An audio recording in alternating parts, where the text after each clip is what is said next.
Hello, everybody. Welcome back to Inside Man United. My name is Rowan Brennan, and I hope you're absolutely buzzing after that game last night.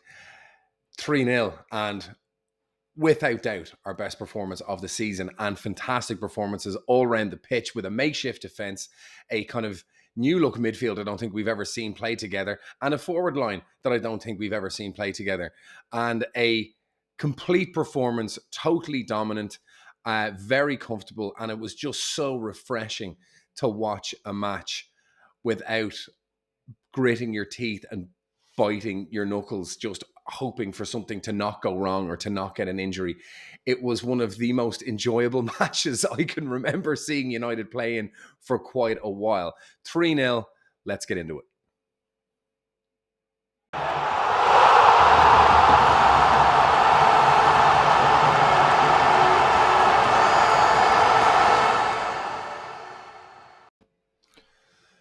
First and foremost, Ten Hag showing some incredible flexibility with regards how he lined up that team today.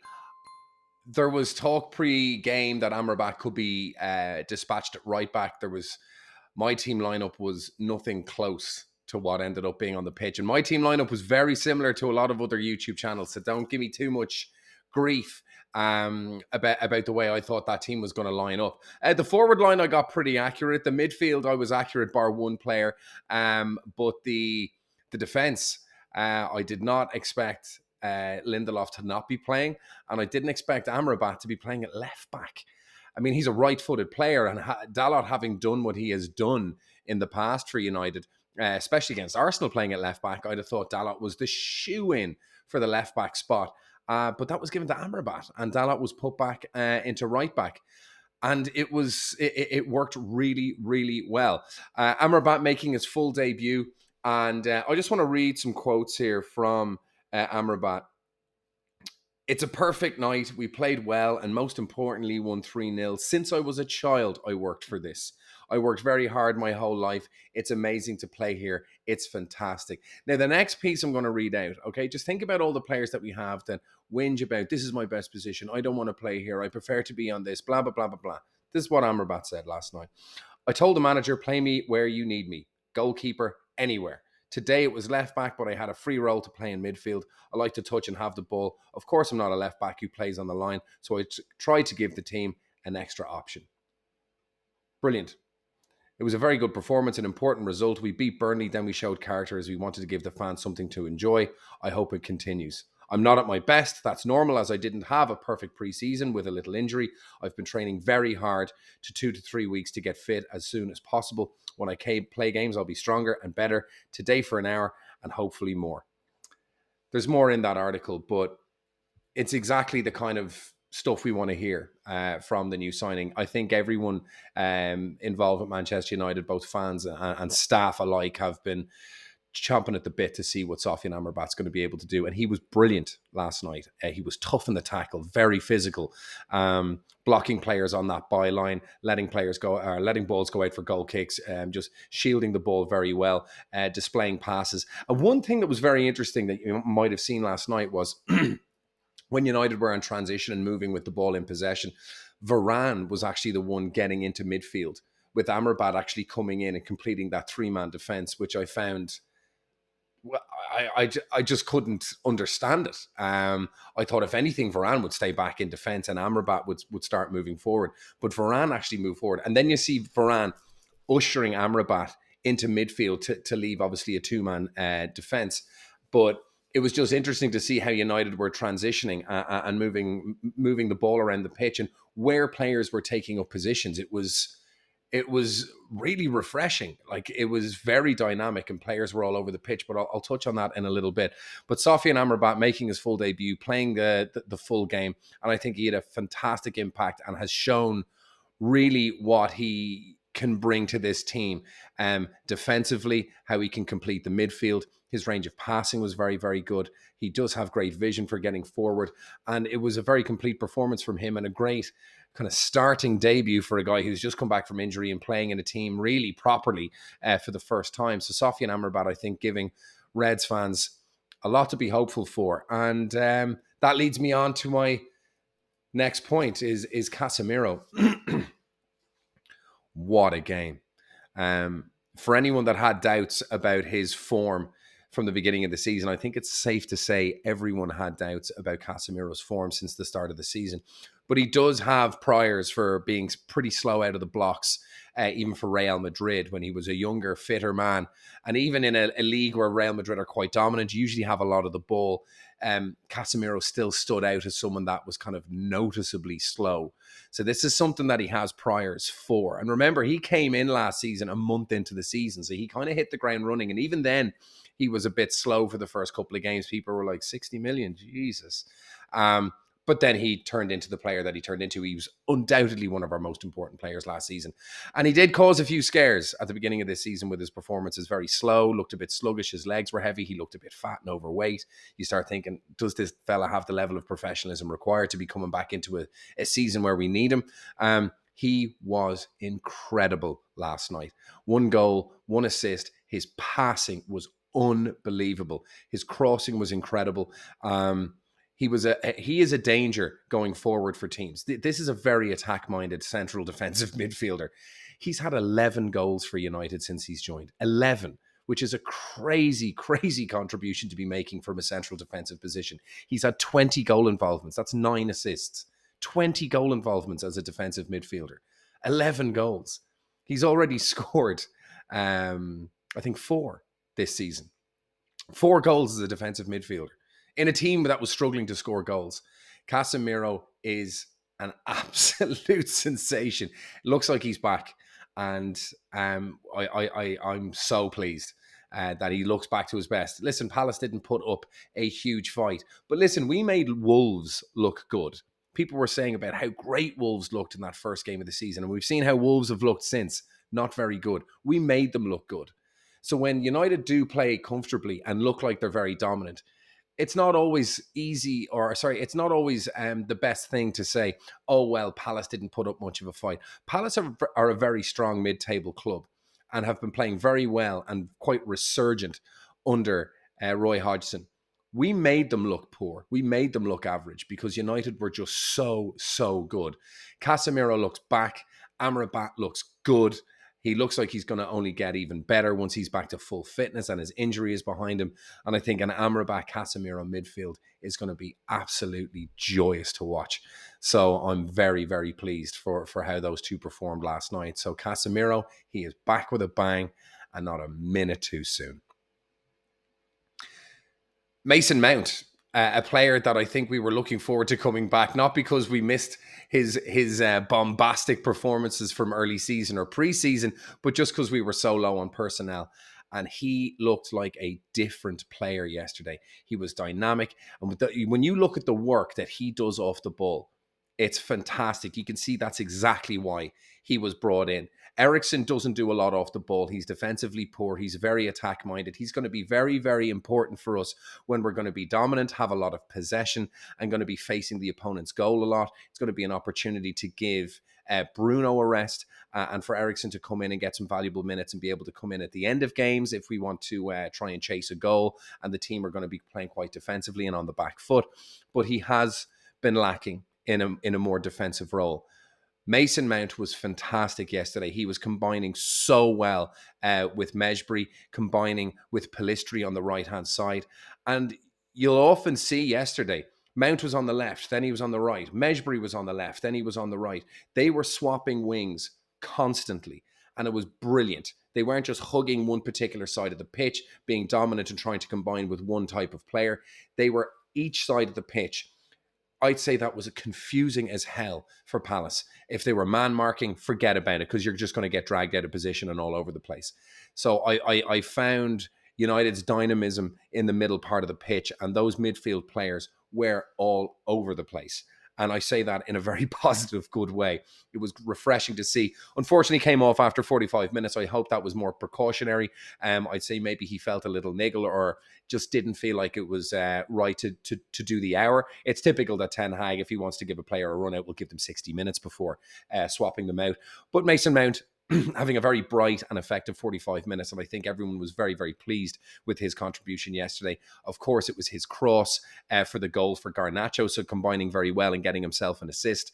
I think he was brilliant and I think showed a lot of promise for what he can bring into the rest of the season, and showed exactly why Ten Hag brought him in. So got an assist, but was also very good off the ball in a defensive manner, harrying, chasing after everything. It was fantastic to see. So Mason Mount, welcome back. Can't wait to see what else he can do. Elsewhere on the forward line, I think that was where we saw some exciting stuff. I think what everyone can really see, if you were following my Twitter account yesterday, details in the corner, I was kind of giving a running commentary on kind of some of the moments in the match that I think were significant. The forward line was very, very busy. Mejbri, Pellistri, Garnacho, a credit to our youth academy and our system. We could be talking about the class of 2023 in years to come. Hopefully, if we manage to keep these players, I hope we do, before Real Madrid and Barca come calling and the usual kind of stuff that happens for these kinds of players in a few years' time. But there was a huge amount of energy from these forward players, chasing down every single ball that Palace had. Anytime a Palace player had the ball, we absolutely closed them down. We harried everything. We put massive amounts of pressure on their backline. We pressed from the front really, really well. And that includes Tony Marshall as well. Had a quiet enough game, but he provided a lot of space for players and ended up getting a fantastic goal with a great finish, squeezing an absolute laser shot in between the keeper and the far post. And Sam Johnson had a very good game last night when he came on for Dean Henderson, who of course came off injured after a few minutes. Think what you like about Dean Henderson. He was consoled by many United players as he was walking off the pitch. I'd say he was really looking forward to playing Manchester United last night. And regardless of what you think of him, his behaviour, the interview that he gave and how he actually ended up exiting the club, I don't think anyone would have wanted to see the guy go off so early for a game against United. I certainly didn't. So, I mean, you can put the kind of the pettiness aside. It's never nice to see that. But Sam Johnston came in and did very, very well. And Tony got his goal. Like, he did have a quieter game, but I do think he was busy up front, and he created a lot of space and gave opportunities for other players to come in and do what they do well. And I thought Garnacho took his chance really, really well. He scored a fantastic goal, took that ball from Mount, and gave us a deserved early lead, and showed us exactly why he's going to be one of the next superstars of this club. And if Marcus Rashford keeps doing what he's doing, which is not a whole lot, there's no reason why I don't think Garnacho should be coming in and staking a claim to, maybe starting some games. And, it's food for thought for Ten Hag. And if I was Marcus Rashford, I would be very, very worried about what Alejandro Garnacho was going to be doing to his, I suppose, the safety of his position on that left flank. So really, really pleased for him. Pellistri, a right-footed player on the right side of the pitch. What a revelation. What a new idea to not always have an inverted player. And he played very, very well. He actually attacked everything. And he took on his man. He was actually trying to beat a man, not trying to square it back in to the half space or to the inside channel to a midfielder or to the fullback trying to come in. He was actually trying to take on his man, beat his man, and swing crosses in. And I thought Pellistri gave a great account of himself last night. And I'm really, really pleased for how he played. And I thought it was a great showing of United's youth academy producing not just players to make up the numbers. Remember years ago where Ferguson had just be playing some of the youth team players just to kind of protect his other players? The League Cup now is a great, with squads being so deep now, United showed the squad depth that we have been lacking for so long. What we have now available in the forward line, even take Anthony and Sancho out of it, and Greenwood, we still have options on that front line. Anthony's going to be coming back. Of course, he's flown back into Manchester today to face the allegations that he has within the UK. So he has returned from Brazil back in the UK. I don't know whether he'll be glad for that. I don't know whether Brazil was a nice break. I'd say the media shitstorm is going to pick up something fierce now that he's back in the UK. But if found innocent, he will be certainly welcome back into the team. But Pellistri showed things that Anthony hasn't been able to do, which is beat a man. And Anthony has great work rate off the ball. He defends quite well. He comes back. But I think Pellistri showed some fantastic stuff yesterday. So really, really pleased for him and very, very excited. Finally, what we saw from United yesterday was their best performance of the season by an absolute country mile, while missing most of our first team players, which was, I don't know how to feel about that. That our best performance of the season was with players that aren't our starting players. What does that say about our team? Um, Listen, we've had to put up with injuries and scandals, so I wouldn't be too harsh on all the first team players. I think it was taking us a little bit of time to get back into it. I'm not going to get overly excited. We still have to play Palace in the league, and we'll see. That could be a very, very different game. But what I saw yesterday was young, hungry players that wanted to play for Manchester United, that wanted to run that extra mile, that wanted to combine very well with the teammates around them. There was support, there was effort, there was dynamism, there was intent, there was skill, there was finishing, great tackling, communication, transition play, and just a level of comfortability and control that I haven't seen United display in a game for a very long time. When I mean very long time, I mean since, the end of last season, really. It was a really refreshing display, and it felt good to watch a game where you felt totally in control. It was almost like watching a horse race that had already been run, and you backed the winner, and you were just watching it again. You weren't kind of, looking through your fingers or biting your hand. You were just enjoying what you were watching because you knew the result was inevitable, and you knew how in control we were. And it was just fantastic to see Harry Maguire, credit to him. He gets an awful lot of stick and an awful lot of shit for a United player. And that's saying something, because a lot of United players get a lot of very heavy and sometimes unfair focus. I'm not Harry Maguire's biggest fan. I never have. I didn't want to sign him in the first place. And that's not just hindsight. I did not understand the fanfare over Harry Maguire. I didn't get it.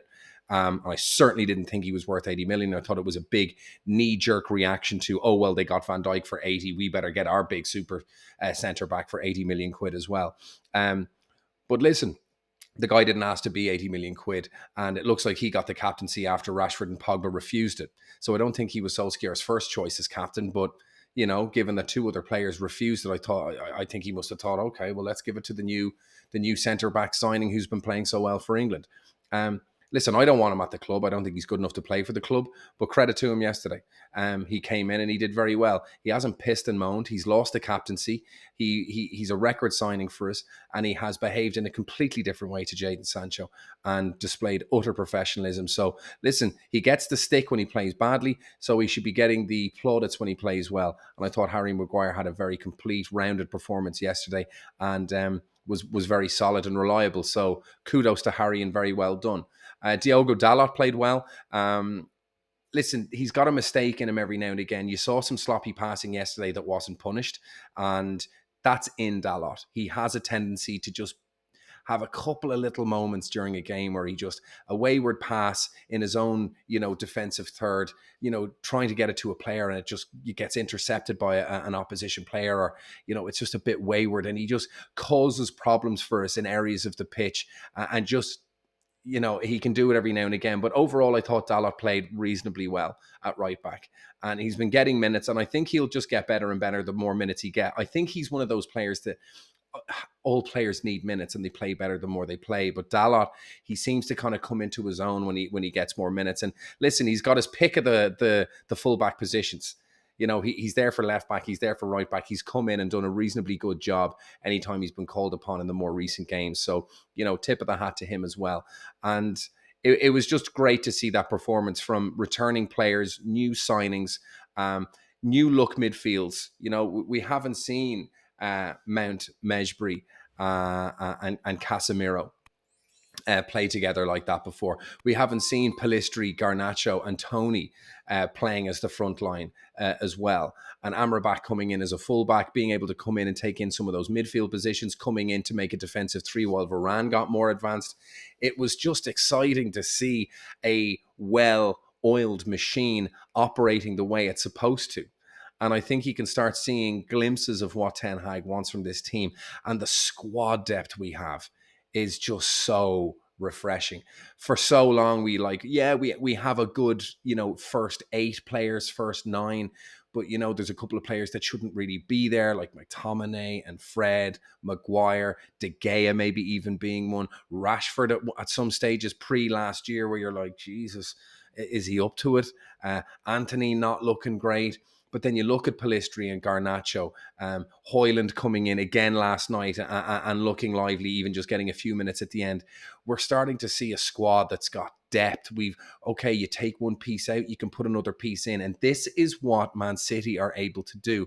And to a lesser extent, Liverpool, certainly in their forward line and now with their midfield, you need to be able to just take a piece out of your equation and just be able to swap it in like for like. But again, we showed incredible flexibility with the positions that some of our players could take up yesterday. And it was just very, very refreshing to see it. And a great performance. Hopefully we can do the same against Palace in the league. A very encouraging performances. I just, it's so nice to be able to go into the rest of the week really pleased with the performance from United. So I hope we see more of that, certainly against Palace in the next league game. Thank you very much for joining me. What were your thoughts on the game last night? Who was your man of the match? For me, it was Casemiro, but there were so many other contenders there that I thought played well. Amrabat was fantastic. Mount had a great first half. Garnacho was great as well. I just thought it was such a complete performance. So yeah, leave in the comments. Who do you think was your man of the match? Which players do you think stood out? How did you feel about the formation? Which of those players would you actually keep in the first team for the next Palace game? Because I think there's a few first teamers that we could actually potentially drop and keep some of those players in there. And I'm talking about Rashford. So as always, thank you so much for tuning in. Thanks for coming back and checking out the episode. Hit that like button. Please hit subscribe, hit notifications to be told when these new episodes are coming out. I'll have another episode coming out soon for the next game. There'll also be a news episode tomorrow because all the gossip is going to start coming in again. So thanks very much for joining me, and I'll see you on the next one.